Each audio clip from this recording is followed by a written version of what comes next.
Patreon Q&A number 38. I want to thank all 64 of my amazing, incredible, attractive patrons. Guys, I hope you know by now that I love you, and the fact that you're continuing to support me through these really rough times on my channel means more to me than you know. Now, the world government is almost close to dropping their bounty on me. So once we get past that, Patreon is going to get more lit, I promise you. And to everyone else listening, there's going to be spoilers in these questions and answers, so tread carefully after this point. Joshua M asks, hey Shonen, first question today is, what do you believe Metal Knight's ultimate agenda is in the Hero Association? He seems to have his own goals when it comes to the other heroes in arms. So I think Metal Knight's ultimate goal is probably to develop like this weird authoritarian government, like some kind of dystopian future. I don't think he is evil, you know, because he did show some kind of concern for Mohican and Pineapple during the Elder Centipede invasion. But I think that he's going to try to develop this because he feels that he's the only one who is, you know, good enough to control the world, and that he needs to take things into his own hands to ensure the survival of the humanity against monsters. Something like Thanos, you know, some kind of ideology like that. I think he's just been biding his time this whole time, being with the Hero Association and having a good public reception on his side, so that he has time to build up this huge army and eventually just try to take over everyone. Also, the Hero Association is completely under control. I mean, he developed all of it, so I assume that he can just turn it into whatever he wants when that time comes. I mean, the Hero Association is already kind of blacklisting him, so we see Metal Knight, you know, pushing in the direction of villain. So we'll see where things are headed, but I do think Metal Knight wants to control the world more or less and have that as a defense against monsters. You know, it just seems like it's headed that way. So the next item today is I added some more of the Universe 3 with an article of the Saiyans in Universe 3. So go check it out. I enjoyed it, and I'll get more into the Mule thing later. But everyone else listening, if you would like to check out some sweet Dragon Ball Super fan fiction, I'm going to have the link for Josh's page in the description. Final item tip for today is Boss Suzuki from Mob Psycho vs. Giro Giro. So I think Suzuki probably mid to high diffs Giro Giro. He's pretty damn powerful, and I would love to see a character like him in One Punch Man. You know, kind of like a Boros Tatsumaki hybrid. That's kind of what Suzuki is like. Not exactly as powerful as them, but very close. And I think he's just a little too much for Giro Giro, and especially Psychos as well. I think he would take both of them, but it wouldn't be like an easy fight, especially after it was revealed that Giro Giro can do the 300 times gravity thing. So I also came up with an origin for Mule, so check that out too. I liked it. It's actually certainly a different concept of Mule than what I originally thought. I like that you have him coming from like his own dynasty, and that he had someone develop the mechanical suit for him in order to defeat a god of destruction. I thought that was really cool. I originally just thought that Mule came from another universe and that he just wore the mechanical suits to fit in with the rest of the mechanical beings of the universe, but I'd like your origin as well. It's very cool. And I hate to add this on here, but I also need something from you. My little sister Hannah is going through something terrible right now. I can't get into it, but if you could offer some words of encouragement, I'd be extremely grateful. So Hannah, I'm not really good with encouraging people of your age, because, you know, I more so suit to people my age, but I can tell you right now that we have to go through hard things in our life sometimes in order to become stronger and to develop us as people. So it's probably better that you're going through this at your age, so that things like this come easier to you as you grow up. When we work out, like when we lift weights and stuff, we damage and tear our muscle fibers. And it hurts at first, but eventually they rebuild themselves and they come back bigger and better. And that's kind of what happens to us as people when we go through horrible portions of our life. In the moment, it is awful and we wish that it wasn't happening, but afterwards, it's over. We become stronger of it and we develop into a better person as a result. So I hope that you can get through this okay. And I hope everything works out for you. Zapphod B asks, Big Z, I have a theory/idea. I want to know what you think. So I think that Orochi is down for good, but the monster cell in him is still alive. Then Garo comes across the head, and somehow the monster cell in Orochi bonds with him. Then this is how Garo becomes Awakened Garo, as well as the other forms we see in the webcomic. And that is why I think he can revert to a human, because the transformation is only where the monster cell surrounding him. Actually, you know what? In the One Punch Man podcast that I do with Grim and Kishin Prime and Sundown Rider and Satsuki the Savage and Look at Matt, Kishin Prime, he actually theorized this himself, almost exactly. He said that Orochi's monster cell is still inside of his head and that Garo is going to come across him and fuse with him. This is a possibility, but I personally don't think it's going to happen. I think it's going to more or less play out the same exact way it does in the webcomic, and I think that if this were to happen to Garo, it would take away from him. Like, Garo has been working towards this awakening, and I think that if he were just to be given a power-up like this, just from having Orochi's monster cells form with him, that would take away from everything that Garo has been working for, and I think that would kind of hurt his character, just in my opinion. I'm not saying this is a bad idea, and it is a possibility it can happen. I just personally think that this would take away from Garo if that were to happen. So, more or less, I think it's going to play out the same way that it does in the webcomic. I hope that we get more explanation, of course, as to how he is becoming awakened, but I think it's going to evolve during his fight with Golden S, and then whatever they explain is happening after that happens. So next, could Metal Bat block a lightsaber with his bat? So Metal Bat's bat is alleged to be indestructible. It cannot break. So off of that principle, I assume he could block a lightsaber, but I'm sure a lot of people in the comments are going to be pissed by that. I personally don't know. I'm only going off of the information that we get. It says that it cannot break, so I guess nothing can break it, meaning that even a lightsaber, even though that's a little unrealistic, we just need more clarification on how durable Metal Bat's bat actually is. So can Saitama block an attack from the Death Star? Totally. If he could punch away the collapsing star roaring cannon, I assume that he could block a Death Star beam for sure. Do you think Mizuki could crush 100 watermelons between her thighs in 10 minutes if they were all lined up? Hell yeah. She's huge. Death by Snoo huge. Super powerful. We saw that she crushed those wolf/tiger level watermelon monsters, so she could easily do this. I mean, there's women in our reality that could crush a bunch of watermelons in an amount of time, so if we're going to the superhero level with Mizuki, she could totally do it. Maybe she could do, like, more than 110 minutes. She's pretty powerful, especially with those damn thighs. Raul M asks, yo, what's up, Big Z? My question this week is, how are you, man? How you been doing? Hey, thanks for checking up on me, Raul. I appreciate that, my friend. I'm doing fine, honestly. I mean, yeah, I haven't been as active as I normally am on the channel. It's just because I've been biding my time. I've been patiently waiting for the world government to let me go. When they do, I'm going to go on this epic grind, like I said before, like for the next 6 months after I figure out everything with the network that I'm trying to get in on everything. I'm just going to be blasting out this content like I used to, like how I built this channel originally on my initial 6-month grind of daily uploads. I'm going to go back to that, and then we're going to see what happens from there. But yeah, like I said, I've just been biding and waiting and patiently, you know, building up and waiting for things to happen so that I can just go on a rampage. But other than that, like, I'm fine, and I hope that you're doing good, Raul. Let me know, you know, if you want to shoot me a DM or if you just want to post it on here, that's fine. But let me know how you're doing. I hope that you are doing well. Joseph K asks, hey Shonen, hope you're doing well. Which S-Class heroes do you think could defeat Beefcake, assuming it was in the virtual genocide simulation? So we got Blast, Tatsumaki, Silver Fang, Metal Knight, King, Super Ally Darkshine, Flashy Flash. I think that's it for now until we find out more about the other heroes. Maybe Child Emperor. 2, you are hired by the Monster Association after finding out how scarily powerful Saitama is. What is your plan to defeat him knowing everything you do?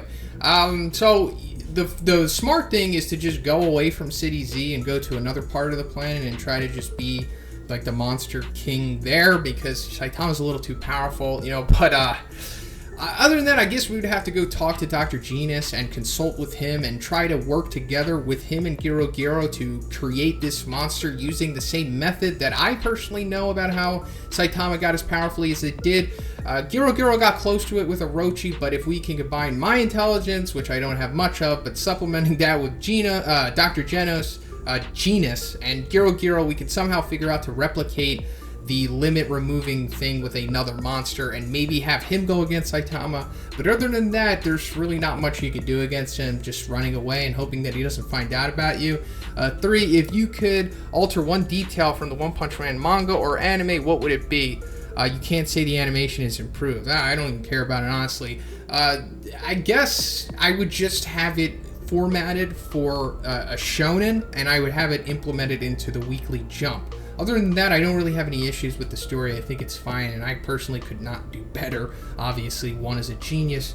4, have you ever got anything you'd like to do in the future with the channel but are too busy not motivated at the moment? Not sure if it would actually be feasible at the minute, but I would love for more versus videos like your Goketsu versus Bang. Obviously, it's about finding interesting combinations. If you could put a poll or something out like once a month just to find out what type of video we'd like to see next, or in the Discord. Not trying to moan, and obviously you know the videos you want, and I was just assuming if you've got any other plans for videos you're interested in exploring, or if you're waiting for the strikes to expire before switching back to the versus now strongest videos. Wish you the best, man. Peace. So that's exactly what I'm doing, Joseph. I'm just biding my time, man, and it's not about me being motivated or not busy or anything. The motivation and my willingness to go ham on this channel is still there. I'm just waiting, man. I'm just biding my time, and once I talk to the network that I'm trying to get with, and once I figure out everything, I'm going to put out, all the versus videos, all the how strong is videos. I'm probably going to have to remake them all, but I don't mind because, once I figure out everything, I'm going to go on another 6-month-long grind again, just getting out all this content that I want, similar to what I did to originally build this channel. So look out for that, but just give me another 2 weeks to figure out everything, and then, I'm going to go ham on this channel, so just wait for that. Austin Johnson asks, hey Shonen, I've been following Samurai 8, and I love it so far. With Naruto being the first manga I truly loved, I naturally dove into comparing the two stories. I know it's way too early to be making serious comparisons between the two plots, but I want to hear some initial thoughts you have. What do you find to be similar or different between Naruto and Samurai 8 in the first pages of their plots? Thanks again for your work. Hey, I'm glad that you've been enjoying Samurai 8. It's nice to see a positive take on it since it's been so shrouded in toxicity and negativity as of late, but it's unfortunate. It's just a byproduct of the modern age of social media, unfortunately, but it's just the way that things are. So I'm going to keep following Samurai 8 as long as I can. My goal is to build a community, or at least bring together one, similar to what I kind of did with One Punch Man. I think Samurai 8 deserves it, and it will have its day. It totally has the potential to go on to be huge. So once it gets the anime, that's when things will really start rolling with the series. But until then, it's going to have a lot of growing pains, especially with the negative reception that it's getting. But the similarities that I see between this immediately is Hachimaru and Naruto. Their origins are very similar. So first of all, they both have no mothers. They're out of the picture. But Hachimaru does have a dad, as where, Minato was already dead when Naruto started. But I already have reserves about his dad. I don't think it's him, but that's a story for another time. But the main similarities is that they both have these things sealed in them as they were kids. Like Naruto had the Nine Tails sealed in him. Hachimaru has the soul of the vampire Takazuna sealed in him. So there's a reason why both of these things are happening. There's a big overarching plot as to why Hachimaru has it, just like how Naruto had the Nine Tails in him. Also, the fact that there's more potential and there's more secrecy as to the significance of Hachimaru, just like how there was with Naruto. So those are the two huge similarities here that I'm seeing. I mean, there is more, but those are the big ones that I'm seeing as of right now. But I appreciate you that you're enjoying Samurai 8, and thank you for the kind words, my friend. Kingisgod asks, I always knew my man King was above God tier, and he was only using 0.001% of his power. Makes Shaggy looks like Tiger class, so how strong do you think he would be at 100%? So if King was pushed to 100%, and of course he's not aware that he's being pushed, he isn't even aware that he has abilities or powers or anything, even some of the Phantom isn't, but if he was somehow had his abilities pushed to that point where it was 100%, I assume that he would start creating Tsukuyomi type environments, like Itachi's main genjutsu from Naruto, other than the Izanagi. He would start ripping reality, and we would start seeing Tsukuyomi happening real time. It's not just a genjutsu, it's actually happening. It depends on how big the vicinity would be created, but I assume that maybe if he was pushed far enough, he could probably create a city into the Tsukuyomi world. That would be insane to see, and I think that would certainly flip the series on its head, and that's something I would like to see. Legandaryus asks, hey Shonen, do you think Ben 10 could reach the top of the S-Class, or would he be considered a monster due to his alien transformation? This is a great question, and I really like Ben 10, big part of my childhood, and he is a pretty damn powerful character. I mean, I think I've even seen like other of my contemporaries, you know, like anime YouTubers and stuff, making like power scaling videos on him, so he is pretty significant enough to get that kind of attention. So yeah, and I've seen a few of them. I'm not like too well versed in Ben 10, I just remember stuff that I watched as a kid, but he was pretty damn powerful, and I do think he would for sure be on the S class. And you bring up another interesting concept with him being the monster and him scaring people. That would be awesome, and I do think that would happen. I do think they would consider him a monster, especially, you know, how we saw like how Amai Mass was perceiving Zombie Man. I think Ben 10 would certainly get that amount of scrutiny as well. But, you know, it eventually comes down to like, hey, he's a hero. He just happens to have this kind of transformation that's not aesthetically pleasing to us. I think that this type of character being introduced into One Punch Man would kind of refresh the story, because we haven't seen that yet outside of Awakened Garo, but even though that's not fully explained and it's not a concrete thing that he could do, I'm talking about like a hero that can transform into a monster. I'm not even talking about Hellfire and Gale and stuff like that. I'm just talking like a hero from birth who somehow gained the ability to transform into a monster, but then could go back into a human. Like, no monster cells involved. I think that would be awesome. I've talked about this before with the character Aptum from Guyver. I think if One Punch Man had a character like Aptum, it would really help the story going further, in my opinion. So my last question is, will King actually gain a master, or even Garo train him, believing in him from fighting Saitama and seeing through Kingisgod? So it's possible that he does take up training from Garo, you know, similar to how he was going after Silverfang, because we saw that King encountered Garo in the first place, so maybe there's a connection there, but I don't think Garo will ever see through this, the facade of King. He's not powerful enough to see it. So far, the only character powerful enough to see that King is not the strongest physical man is Saitama, and that's because of how crazy, outrageously powerful he is. The last time we saw Garo interpret what he thought of King, he was under the Genjutsu just like everyone else. He saw King as this crazy person who was moving in all directions at once. And he believed it before he got knocked out, and he believed it afterwards. So there's no way Garo's going to be able to see through Kingisgod, but maybe he'll just reluctantly train him, similar to how Silverfang was going to before he, you know, had other plans for what was going on. Nathan W. asks, this topic has been discussed in the past, but people keep bringing it up. Every few days on the subreddit, someone posts, the blast is really Saitama theory. Obviously, there are several reasons why this doesn't make sense, but I'm wondering if somehow this was true, which would mean that there's inconsistencies in the world, /writing IML, what would your reaction be? I feel like it would make me lose confidence in the series. Would you keep being a big fan, or would this diminish your enjoyment? So if this were to happen, I too would feel a little diminished in my enjoyment of the series. I don't think it's going to happen, thankfully, but if it did, it would really have to be, like, well done. Like, so well done that it flew right over my head and we could backtrack it and it all makes sense. If one is somehow to do that, it wouldn't actually diminish. It would make me respect him even more if he was somehow able to pull this off in an awesome way. I just don't think it's going to happen, but like you said, if he did and it was just like all of the fan theories out there about how Blast is Saitama, it would hurt it. It would hurt my enjoyment in the series. I would still be a big fan, but it would certainly take this down a peg, in my opinion, and it would put some other series above it if this were to happen. But I don't think it's going there, hopefully. So that's pretty much it for the video today, guys. Once again, I want to thank all 64 of my amazing patrons. Guys, like I said before, the fact that you're continuing to support me means so much. Thank you again. And if you would like to be in next week's Q&A video, simply check out my Patreon. The $5 tier will give you access to this. And if you haven't already, please subscribe as well. Have a great day, everyone. I'll see you in the next one.